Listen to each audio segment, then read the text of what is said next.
வணக்கம்.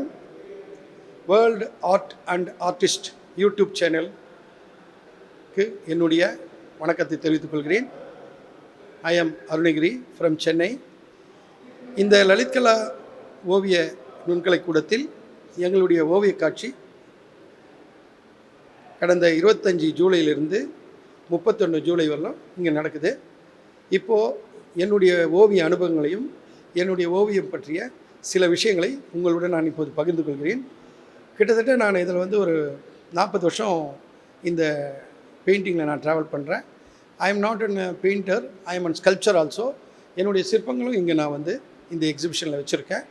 இப்போ என் பெயிண்டிங்லாம் பார்த்திங்கன்னா இன்றைக்கி நடக்கிற சமூக அவலங்களை சொல்கிற மாதிரியான ஓவியங்கள் தான் இருக்கும். ஆனால் நான் ஆரம்ப காலத்தில் வரைஞ்சதெல்லாம் பார்த்திங்கன்னா மனிதர்களிடையே இன்று காணாமல் போன அன்பு, காதல், இப்படிப்பட்ட ஓவியங்களை தான் ஆரம்பத்தில் வரைஞ்சேன். அதே போல் பக்தி, இந்த சம்மந்தமான ஓவியங்களையும் ஆரம்ப காலத்தில் நான் வரைஞ்சேன். இப்போ தியானங்கள் மூலமாக ஒவ்வொரு மனித உடலும் ஆற்றலை பெற்றுக்கொள்ளும் என்ற தத்துவத்தில் நிறைய ஓவியங்கள் வரைஞ்சிருக்கேன். அதாவது மெடிடேஷன். நீங்கள் மெடிடேஷன் பண்ணுவது மூலமாக உங்களுடைய ஆன்மா அமைதி அடையுது. அதன் மூலமாக சலனமில்லாத ஒரு வாழ்க்கையை நீங்கள் வாழலாம். எந்த காலகட்டத்திலையும் எந்த ஒரு பிரச்சனை நேரத்துலையும் அந்த மாதிரியான நேரத்தில் இந்த மெடிடேஷன் உங்களுக்கு உதவும். தட் மீன்ஸ் எப்படின்னா, கோபம் தான் மனுஷனுடைய முதல் எதிரியே. அந்த கோபம் கொஞ்சம் குறைஞ்சிரும் இந்த மெடிடேஷன் மூலமாக. அதை நீங்கள் எல்லோரும் மெடிடேஷன் பண்ணுறோம் என்ற அவேர்னஸ் மூலமாக என்னுடைய ஓவியங்களை நிறைய வரைஞ்சிருக்கேன். அதுபோல் நம்மிடம் இல்லாத காதல், அன்பு, இது சம்மந்தமாக வரைஞ்சிருக்கேன். ஆரம்ப காலத்தில் என்னுடைய ஓவியங்கள் மோனோட்டோன்னா சிங்கிள் கலரில் இருக்கும். ப்ரௌன்லேயே லைட் அண்ட் திக்கு, இப்படி தான் இருக்கும் ஓவியங்கள். காலப்போக்கில் கொஞ்சம் வண்ணங்களை சேர்த்தா எப்படி இருக்கலாம் அப்படின்ற முறையில் தான் நிறைய வண்ணங்களை அதிகமாக என்னுடைய அக்ரிலிக் வண்ணம் தான் நான் யூஸ் பண்ணுற ஓவியங்கள். நீங்கள் என்னுடைய இந்த ஓவிய கண்காட்சியில் பார்த்துருப்பீங்க. எல்லாமே கேன்வாஸ் ஓவியங்கள் தான். அவை அனைத்தும் அக்ரிலிக்கால் தான் வரையப்பட்டிருக்கு. நான் நிறைய வண்ணங்களை யூஸ் பண்ணுவேன். எனக்கு ரொம்ப கலர் பிடிக்கும். அதனால் இப்போ இருக்கிற ஓவியங்கள் அதிகமாக அனைத்து கலர்களும் என்னுடைய ஓவியத்தில் நீங்கள் பார்க்கலாம். இப்போ நான் எடுத்திருக்க தலைப்பு பார்த்திங்கன்னா க்ளவுன், கோமாளி. ஏன் நான் கோமாளியை எடுத்தேன்னா, கோமாளின்னு நம்ம சொல்லிடுறோம். ஆனால் அந்த கோமாளியினுடைய மனசில் 1000 பிரச்சனைகளும் ஏக்கங்களும் வறுமையும் இருக்கும். நீங்கள் உதாரணத்துக்கு நீங்கள் சர்க்கஸ் போய் பார்த்தீங்கன்னா அந்த கோமாளிகள்லாம் வேஷம் போட்டு கலைப்பாங்க இல்லையா? அப்போ நீங்கள் அங்கே போய் பாருங்களேன் அவங்கள. அவர் சந்தோஷமாக நம்மக்கிட்ட ஜோக் அடித்தார், குசும்பு வேலை பண்ணார், குறும்புகளை பண்ணார், யானையை போய் எட்டு உதைப்பார், குதிரையை போய் வாழை கடிப்பார், அப்படின்னு குரங்குக்கிட்ட விளையாடுவார். இவ்வளோ ஒரு குசும்பு வேலைலாம் குறும்புகளை செய்யும் அந்த ஜோக்கர். ஆனால் மனசளவில் 1000 பிரச்சனைகளும் ஏக்கங்களும் துக்கமும் ஒரு நிறைந்த மனிதனாக இருப்பான். அதனால தான் இதில் பார்த்திங்கன்னா சில ஓவியங்களில் ஒவ்வொரு ஜோக்கரும் சந்தோஷமாக ஏதோ ஆடி பாடி ஏதோ ஒரு சேட்டைங்க செய்கிற மாதிரி இருக்கும். ஆனால் மனசளவில் அவங்க நொந்து போன ஒரு மனிதர்களாக தான் இன்றைக்கும் இருக்கிறாங்க. நாமளும் அப்படி தான் இருக்கிறோம். அதே போல் சில முகமுடிகளையும் நம்ம அணிஞ்சிக்கிறோம். ஒவ்வொரு நாளைக்கு ஒரு முகமுடி. இப்போது ஒரு போலீஸ்காரை பார்த்தா ஒரு முகமுடி, சாதாரண ஒரு எளிமையான ஒரு சாமானியனை பார்த்தா ஒரு முகமுடி. அந்தந்த இடத்துக்கு ஏற்ற மாதிரி மாறிக்கிறோம். அப்போ உண்மையான முகங்களே கிடையாது நமக்கு. எப்படி கோமாளி பஃபூன் தன்னுடைய முகத்தை மறைச்சிட்டு வாழ்கிறானோ, அதுபோல் ஒரு அசிங்கமான விஷயத்தை தான் நம்ம ஒவ்வொரு மனிதர்களும், நான் சொல்கிறது ஒரு குறிப்பிட்ட மனிதர்களை சொல்ல, என்னையும் சேர்த்து தான் நான் சொல்கிறேன். எல்லா மனிதர்களும் இந்த மாதிரி ஒரு எப்படி சொல்லணுன்னா ஒரு கேவலமான ஒரு வாழ்க்கை தான் இது. என்னை பொறுத்தவரையில் நேர்மையாக இருங்க, உண்மையாக இருங்க, எல்லார்கிட்டையும் பொய் பேசாமல் அன்பு செலுத்துங்க. இதுதான் ஒரு நல்ல வாழ்க்கை. அதுபோல் இங்கே செல்வங்கள் கொட்டி தான் கிடக்குது. ஆனால் எல்லாருக்கும் போச்சா? இல்லையே. ஏதோ ஒரு குறிப்பிட்ட சாரார்கிட்ட தான் செல்வம் மேலும் மேலும் மலை போல் சேர்ந்துருக்குது கண்டி. ஒரு பக்கத்துக்கு அந்த பக்கமே போல. அப்போ இந்தியா என்னவாக இருக்கும்? கடைசி வரலும் வறுமையாக தான் இருக்கும். விநாயகர் குண்டாக இருப்பார். ஆனால் நான் ஒரு வித்தியாசமாக இருக்கட்டும்ன்ட்டு ஒல்லியாக பண்ணியிருக்கேன். அது கூட பார்த்திங்கன்னா அவருடைய வாகனம் எலி, அது வாக்கிங் போகிற மாதிரி. இந்த கணேஷா இது ஒரு பிரான்ஸ் சிற்பம். இது ஒரு காலத்தில் மனித சமுதாயத்தில் பார்த்திங்கன்னா ஆண் உயர்ந்தனாகவும் பெண் தாழ்ந்ததாக காட்டியிருப்பாங்க. ஏற்றத்தாழ்வாக இருந்தது. இன்றைக்கி ஆணும் பெண்ணும் சமம் அப்படின்றத இந்த ஓவியத்தில் ஒரு கடவுளுக்கு நிறைய முகங்கள் இருக்குது. உங்களுக்கு தெரியும், சிவனாக இருப்பார், விஷ்ணுவாக இருப்பார், கோவிந்த பெருமாளாக இருப்பார். என்னுடைய கடவுள் ஒரு ஜோக்கர் மாதிரி காட்டியிருக்கேன். அது ஜோக்கர்ன்றதை விட நானே கூட சொல்லலாம். என்ன தான் அங்கே வரைஞ்சிருக்கேன். ஆண் பெண் சமம், கிங் குயின் இந்த ஓவியத்தில் இருக்குது. அதை வந்து 2 ஜோக்கர்கள் சொல்கிற மாதிரி இந்த ஓவியத்தில் அமைச்சிருக்கேன். இந்த படம் தான் நான் சொன்னது. இந்த சிற்பம் வந்து மெட்டல் பிரான்ஸு. இது வந்து கணவன் மனைவி, அதான் ராயல் கப்பல்னு தலைப்பில் ஒரு 4 சிற்பங்கள் சொன்னேன் இல்லையா, அதில் ஒரு சிற்பம் இது. இது வந்து காந்தியினுடைய கோட்பாடுகளே முக்கியமான கோட்பாடு, எல்லாருக்கும் உங்களுக்கு தெரிஞ்சிருக்கும். காந்தி 3 விஷயத்த சொன்னார். கெட்டதை பார்க்காதே, கெட்டதை கேட்காதே, கெட்டதை பேசாதே அப்படின்னு 3 குரங்குகள் பொம்மை. இன்றைக்கி வரலாம் நீங்கள் குஜராத் அவருடைய காந்தி ஆசிரமத்தில் போனால் கூட இந்த ஓவியம் இருக்கும். பொம்மைகள் நிறைய விற்பனை பண்ணுவாங்க, 3 பொம்மைகள். ஆனால் அந்த 3 பொம்மைகளுக்கு பதிலாக என்னுடைய ஆதர்ஷன கதாநாயகன் ஜோக்கர் அவர் வந்து சொல்கிற மாதிரி மேலே காந்தி வந்து பார்க்குறார். எங்கேருந்து பார்க்குறாருன்னா மேலே ஹெவனில் இருக்கார், விண்ணுலகத்துலேருந்து காந்தி பார்க்குறார். சர்க்கஸ் கூடாரம், அந்த கூடாரத்துக்கு போனவங்க தெரியும், சர்க்கஸ் பார்த்தவங்களுக்கெல்லாம் கிட்டத்தட்ட தரையிலேருந்து எப்படி பார்த்தாலும் 100 அடி உயரம் இருக்கும் அந்த மேலே கூடாரம். அதுலேருந்து ஒரு பைப்பில் அந்த சர்க்கஸ் ஜிம்மேன் இருப்பார். அவர் என்ன பண்ணுவார், அந்த அம்மாவை தன்னுடைய கால்லையே பேலன்ஸ் பண்ணுவார். நம்ம எல்லோரும் கிளாப்ஸ் பண்ணுவோம், கைத்தட்டி சிரிப்போம். ஆனால் அந்த வயிற்று ஜீவத்துக்காக இவ்வளோ ரிஸ்க் எடுக்கிறாங்க அவங்கெல்லாம். அது அந்த அளவுக்கு அவங்க அந்த தொழிலை நேசித்ததால தான் அது சாத்தியம். நம்ம சாதாரணமாகவே இந்த காலை இப்படி பண்ணிவிட்டு கொஞ்சம் வெயிட்டு தூக்கி பாருங்கள், உங்களால் தூக்க முடியாது. ஆனால் அவர் அந்த பார் பிடிச்சிட்டு அந்த அம்மாவை பேலன்ஸ் பண்ணுவார். காரணம்னா பணம், உழைப்பு, எதுக்கு நம்ம அன்றாட வாழறதுக்கு. அப்படி ஒரு உழைக்கிற கூட்டம் தான் சர்க்கஸில் இருக்கிறாங்க. அந்த மூலம் நம்மளும் இருக்கணும், உழைச்சி சாப்பிட்ணுன்ற ஒரு குறிக்கோளும். இவர் வந்து சைக்கிள் ஓட்டி எல்லாரோட அன்பாக இருங்கோ அப்படின்றத சொல்கிறது தான் இந்த ஓவியம். இது ஹாப்பி ஜெர்னி அப்படின்னு தலைப்பில் இந்த ஓவியம் இங்கே வரைஞ்சிருக்கு. இதுவும் அக்ரலிக்கில் செய்யப்பட்ட ஓவியம்தான். இந்த painting love and smile, small curve make it lot of திங்ஸ்ன்னு ஒரு பழமொழி இருக்கும். சின்ன வளையம், நம்ம சிரித்தோம்னா பார்த்திங்கன்னா இப்படி போவோம். நம்ம துக்கமாக இருந்தால் மிதமாக இருக்கும், நம்ம கோபமாக இருந்தால் உதடு இப்படி இருக்கும். ஆனால் ஒரு சின்ன சிரிப்பு பல விஷயங்களை சாதிக்கும்னு ஒரு பழமொழி உண்டு. அதுதான் அந்த சிரிப்பு. அங்கே பார்த்திங்கன்னா கோமாளி உலகத்தில் சிரிப்பு. இந்த சிரிப்பை நம்ம வரவைக்கணும், எல்லோரும் சிரிக்கணும். அதுக்கான முயற்சிகள் தான் இவங்க கயிறு கட்டி இழுக்கிறாங்க ரோப்பில். எல்லோரும் இந்த மாதிரி வாழணும், எல்லோரும் சிரிச்சுக்கின்னு வாழுங்க, அன்பு செலுத்தி வாழுங்க. இதுவும் அந்த சர்க்கஸ் கூடாரத்தினுடைய ஓவியம்தான். அவ்வளோ பெரிய குதிரை மேலே அந்த அம்மா ஒத்த கையில் பேலன்ஸ் பண்ணிக்கின்னு, இந்த குதிரையினுடைய எடை எப்படி பார்த்தாலும் ஒரு ஒரு ஒரு டன்னுக்கிட்ட கூட வரும். அப்படியேப்பட்ட அரபு குதிரைகள்லாம் இருக்குது, 1000 கிலோவுடைய குதிரைகள்லாம். ஆனால் அந்த அம்மா 50 கிலோ தான் இருப்பாங்க.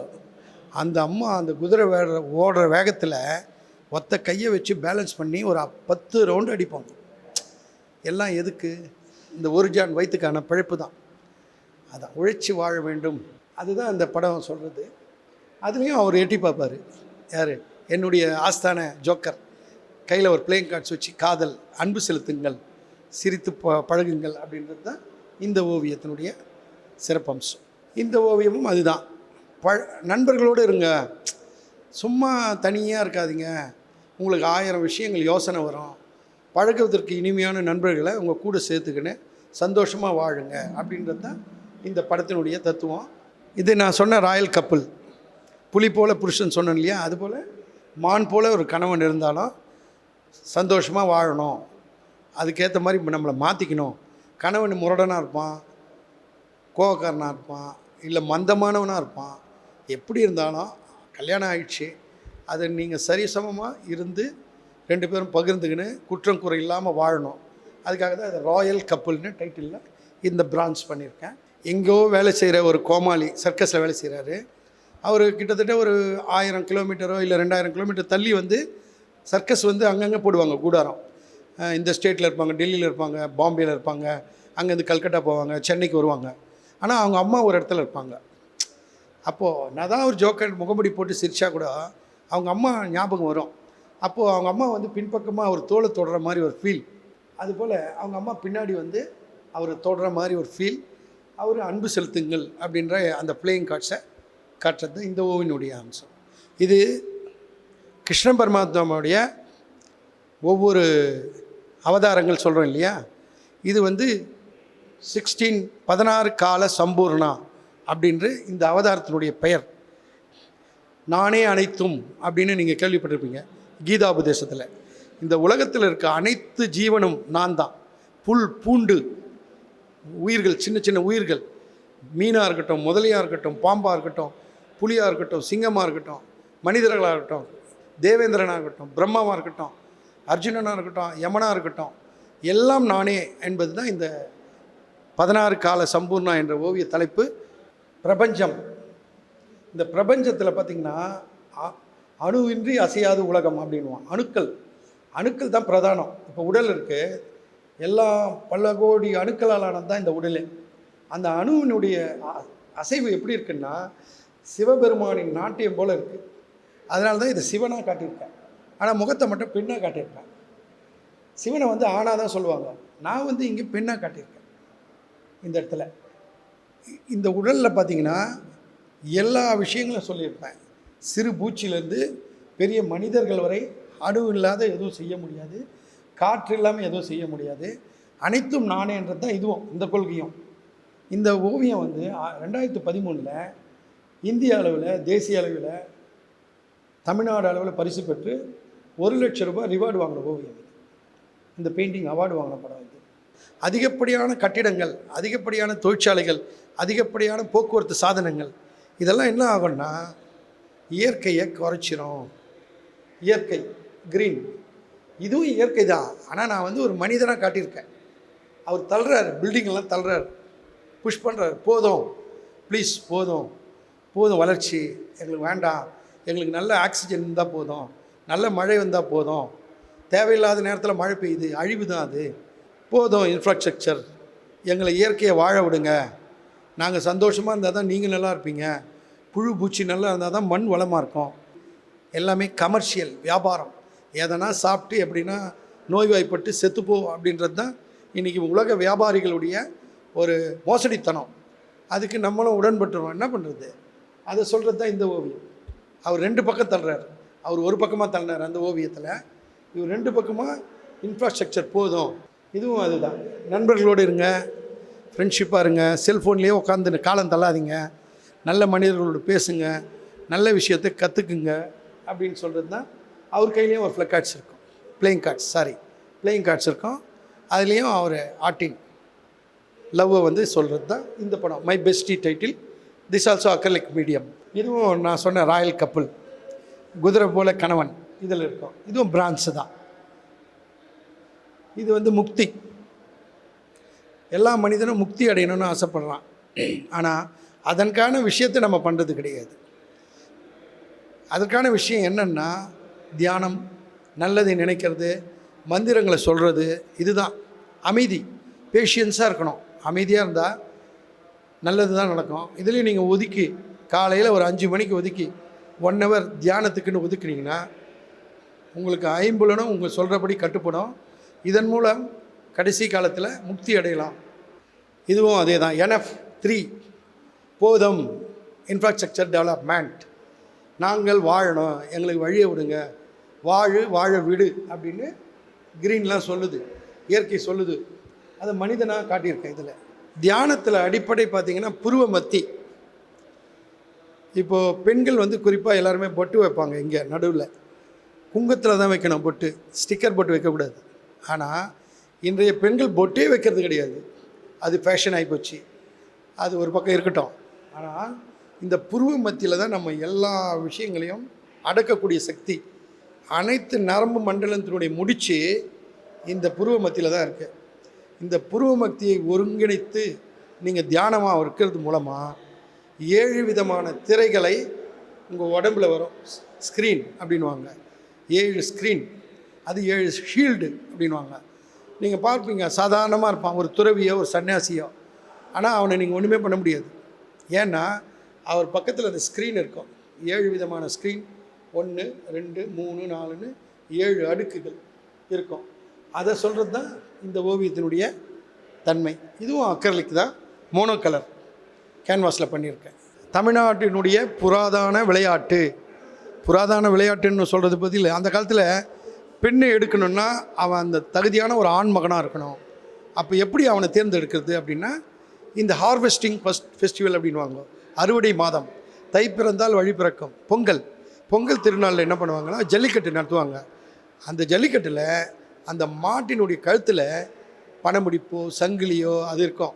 அந்த மாட்டை அடக்கி அந்த சங்கிலியை யார் எடுக்கிறானோ அவனுக்கு என் பொண்ணு கொடுப்பேன்னு அந்த ஊர் பெரியவர் சொல்லுவார். அதுபோல் அந்த காலத்தில் திருமணங்கள்லாம் நடந்தது. இப்போ சாதாரணமாக பனைமுடிப்பு பரிசுகள்லாம் கொடுக்குறாங்க, காரே கொடுக்குறாங்க. ஒரு 10 லட்சம் பெருமானம் உள்ள காரே பரிசாக கொடுக்குறாங்க ஜல்லிக்கட்டில் வெற்றி பெற்றவருக்கு. அதனுடைய இதுதான் இந்த பிரான்ஸ் சிற்பம், ஜல்லிக்கட்டு இந்த டைட்டில். இந்த ஓவியம் தர்ம சக்கர பரிவர்த்தனா. புத்தர் கௌதம புத்தர் அப்படி சொல்லுவோம், சித்தார்த்தர் சொல்லுவோம். அவருக்கு நிறைய பேர்கள் இருக்குது. அவர் நேபாளத்தில் பிறந்தார் புத்தர். முதல்ல இந்தியாவில் தோன்றிய மதம் புத்த மதம் தான். புத்த மதம் ஆப்கானிஸ்தானில் காந்தாரம் அப்படின்னு சொல்கிறோம் இல்லையா, அதுதான் ஆப்கானிஸ்தான். அங்கே புத்தருடைய நிறைய சிலைகள்லாம் கிடைச்சிது. அதெல்லாமே எடுத்து பார்த்தா அதிகப்படியான முத்திரைகள் உள்ள சிலைகள் இந்த முத்திரையை தான் அவர் பயன்படுத்தியிருப்பார். தர்ம சக்கர பரிவர்த்தனா இந்த முத்திரை பேர். புத்தர் தியான நிலையில், நிற்கிற நிலையில், உட்கார்ந்த நிலையில் நிறைய சிற்பங்கள் கிடைச்சிது. எனக்கு இந்த முத்திரை ரொம்ப பிடிச்சிது. அதனால் இந்த முத்திரை உள்ள ஓவியத்தை இங்கே வரைஞ்சிருக்கேன். அது 7 சக்கரங்கள் இருக்கும். 7 விதமான நிலைகள் குறிக்கிறது தான் இந்த ஓவியத்தினுடைய சிறப்பம்சம். மோனோ கலர் பண்ணிட்டு இருந்தேன் இல்லையா, ப்ரௌன்லாம், இது பார்த்திங்கன்னா கலர்ஃபுல்லாக இருக்கும். எனக்கு அப்படியே ஒரு டிரான்ஸ்ஃபர்மேஷன் ஆகிட்டேன். நான் கலராக பண்ணலாம் அப்படின்ட்டு கலர்ஃபுல்லாக பண்ணிட்டேன். இதுவும் பெஸ்டி, என்னுடைய நண்பன் இருக்கணும் வாழ்க்கையில். நல்ல உற்ற தோழன் இருந்தால் எல்லாத்துக்கும் நல்லது. ஒரு அட்வைஸ் கொடுப்பான், ஒரு ஹெல்த்துக்கு ஹெல்ப் பண்ணுவான்.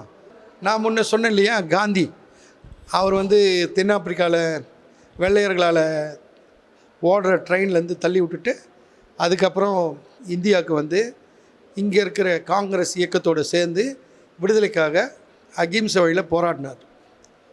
ரொம்ப மிகப்பெரிய போராட்டங்கள்லாம் முன்னெடுத்து கடைசியாக 1947 ஆகஸ்ட் 15 இந்தியா சுதந்திரம் வந்ததுன்னு நம்ம படிச்சிருக்கோம்.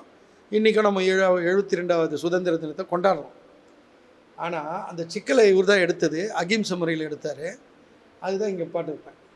கையில் சிக்கலாக நூல் இருக்குது, அதை ஒன்றுன்னா அவர் பிரிக்கிற மாதிரி இந்த ஓவியம் வரைஞ்சிருப்பேன். ராட்டை, அவர் எப்போவுமே கதர் நெய்வார். நூலுங்களை எடுத்து துணி நெய்ஞ்சி அதை தான் அவர் துண்டு மாதிரி கட்டிக்குவார். அதில் அவருடைய சின்னம் ராட்டை, சுதந்திரம். கூட்டு உள்ள பறவைகள் நம்ம தான், அது இந்தியா. அதுக்கப்புறம் சுதந்திரம் வந்தோடனே பறவைகள்லாம் பறந்து போகுது. இவருடைய ஆதர்ஷன புருஷன் யாரான்னா ராமர் தான். இவர் அடிக்கடி பூஜிக்கக்கூடிய ஒரே மனிதர் ராமர். ஹே ராம் தான் சொல்லுவார். பஜனை பாடல்கள்லாம் நிறைய பாடுவார். ராமரை வச்சு தான் இருக்கும். பின்புலத்தில் பார்த்திங்கன்னா ராம் இருக்கும், குரங்கு இருக்கும், தண்டி யாத்திரை, ஃபாதர் ஆஃப் நேஷன் அவருக்கு பேர், தேசத்தந்தைன்னு எல்லோரும் சொல்கிறோம். 142 கோடி இருக்கிற மக்கள் தொகை. எப்படி மக்கள் தொகை பெருகுது? வறுமையும் அதிகமாக தான் இருக்குது, ஆனால் மக்கள் தொகையும் அதிகமாக தான் இருக்குது. அதனால தான் ஒருத்தருக்கு, ஒரு குடும்பத்துக்கு ஒரு குழந்தை போதும் அப்படின்னு நான் சொல்லி தான் இந்த சிற்பம் பண்ணியிருக்கேன். அப்பா அம்மா நடுவில் குழந்தை, ஒரு பையன் அந்த இருந்தால் ஷேர் பண்ணிக்கலாம் ஈஸியாக. அவனுக்கான மொத்த செலவையும் அவனுக்கே பண்ணிக்கலாம். இந்த ஓவியம் கிங் அண்ட் குயின் 2 பேரும் கையில் பிளேயிங் கார்ட்ஸ் வச்சுருக்காங்க. Love to each other. 2 பேரும் ஈக்குவலாக ஷேர் பண்ணிங்க, காதலை வெளிப்படுத்துங்கள், காதல் செய்யுங்க, அன்பு செலுத்துங்கள். இதுவும் அதுதான். குயின் தனியாக இந்த அம்மா ஒரு பிளேயிங் கார்ட்ஸ் வச்சு லவ் பண்ணுங்கள், அன்பாக இருங்க, சமாதானமாக இருங்க. நான் சொன்னேன் இல்லைங்களா, உழைப்பாளர்கள் மீனவர்கள்லாம் போட்டை எடுத்துகிட்டு அந்த மணலில் வச்சுட்டு போயிடுவாங்க. ஒரு 5 நாளைக்கு அந்த கடற்கரை ஓரமே வரமாட்டாங்க. அந்த நேரத்தில் என்ன ஆகுன்னா, காற்று அதிகமாக அடித்து போட்டையே கவுத்துரும். மணல் உள்ள பாதி போட்டு மாட்டிக்கும். மறுபடியும் விடிகால வருவாங்க போட்டு எடுக்கிறதுக்கு. பார்த்தா பாதி போட்டு தான் இருக்கும், மீதி மணல் உள்ள போய்ட்டு இருக்கும். அப்போ எல்லோரும் சேர்ந்து என்ன பண்ணுவாங்க, அந்த போட்டு திருப்பி வைக்கிறதுக்காக எல்லோரும் ஒரு பாட்டு பாடிட்டு அழகாக போட்டு தூக்குவாங்க. அது மறுபடியும் நிமிந்துடும். அதுதான் யூனிட்டி அப்படின்னு இந்த டைட்டில், இந்த சிற்பம். இதுவும் பிரான்ஸ் தான். இதுதான் கணவன் மனைவி. புலி போல கணவன், அமைதியான பெண்ணு. அன்போடு இருந்துட்டோம்னா புலி கூட வாழலாம் அப்படின்னு ராயல் கப்பல். இந்த சிலையினுடைய டைட்டில் ராயல் கப்பல். இதுவரை நம்ம ராயல் கப்பல் 4வது 4 ஸ்கல்ப்சர் இந்த எக்ஸிபிஷனில் இருக்குது. இது 4th ஸ்கல்ப்சர். இது வந்து மேஷம் ராசி, ஆடு போல் கணவன் மனைவி அமைதியாக வாழலாம், அசை போடுற கணவனாக இருந்தாலும் அன்போடு வாழ்ந்தால் வாழ முடியுன்றது தான் இந்த ராயல் கப்பல். இந்தியாவை பொறுத்தவரை பார்த்திங்கன்னா வேற்றுமையில் ஒற்றுமை. பல மாகாணங்களை அன்னைக்கு இணைச்சி தான் இந்தியா உருவாச்சு. இன்றைக்கி இந்தியாவில் இருக்கிற அனைத்து மாநிலங்களையும் இந்த ஓவியத்தில் வரைஞ்சிருக்கேன். இந்த ஓவியத்தில் வந்து நான் பிரதானமாக காமதேனு காட்டியிருப்பேன். காமதேனு வந்துன்னா இது வந்து இந்தியாவுடைய ஒரு கதையில் முக்கியமான ஒரு கதாபாத்திரம். எப்படி கற்பக விருட்சம் எப்படியோ எது கேட்டாலும் கற்பக விருட்சத்தில் கிடைக்கும், அதுபோல் காமதேனுக்கிட்ட எது கேட்டாலும் கிடைக்கும்.